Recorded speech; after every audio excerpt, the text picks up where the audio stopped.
তুই না বলবি মা আমার ভুল হয়ে গেছে, আমি তোমার দিকে কোন নজরে একটু তাকাচ্ছিলাম, আমি আর জীবনও তোমার দিকে, শুধু তোমার দিকে কেন, আমি আর কখনো কোনো মেয়ের দিকে কোন নজর আর তাকাবো না, আমার ভুল হয়ে গেছে, আমাকে মাফ করে দাও। আর যদি না যাই? না করলে আমি মেন রোডে যাবো, মেন রোডে যে আমি উল্টা হাঁটা শুরু করবো, এরপরে গাড়ি আসতেছে, আমার অ্যাক্সিডেন্ট হলো, আই ডোন্ট কেয়ার। দিতেছ তো আমারে? দিতেছি থ্রেট। তুই জানোস না আমি কি? আমি হইলাম লেডি অমিতাভ বচ্চন, जो बोल दिया सो बोल। আমি অক্ষয় কুমার।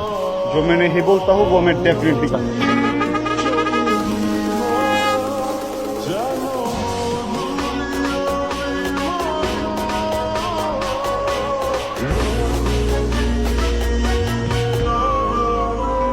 মা, আমার ধর্মের মা, আমার ধর্মের বোন, আমার অনেক বড় ভুল হয়ে গেছে। আমি একবার তোমার দিকে একটুখানি তাকাইছিলাম, বুঝছো, কিন্তু সেটা বড় ভুল না। বড় দোষ হচ্ছে আমার দুটো ফ্রেন্ড আছে, বুঝছো, ও দুজনে যে আমি বন্ধু বানাইছি, এটাই আমার জীবনের সবচেয়ে বড় দোষ।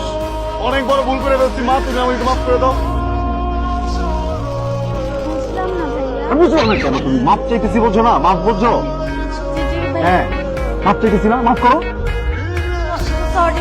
সরি বলো না আপু, প্লিজ সরি বলো না, আমি ইটস ওকে বলো, বলো বলো it's okay, It's okay, it's okay, জোরে বলো। it's okay. পিছনে একটা আপুকে দেখতেছো? হ্যাঁ, তোরে চিৎকার করে বলো ইটস ওকে ভাইয়া, টাকা থাকবে আমার দিকে, যেন ওইখান পর্যন্ত কথা যায়, বলো। It's okay ভাইয়া। ভেরি গুড, এই ইটস ওকে বলছে। Wow, it's great.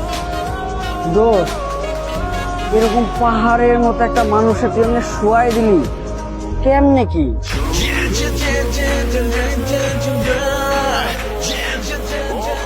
মাম্মা, এইটাকেই বলে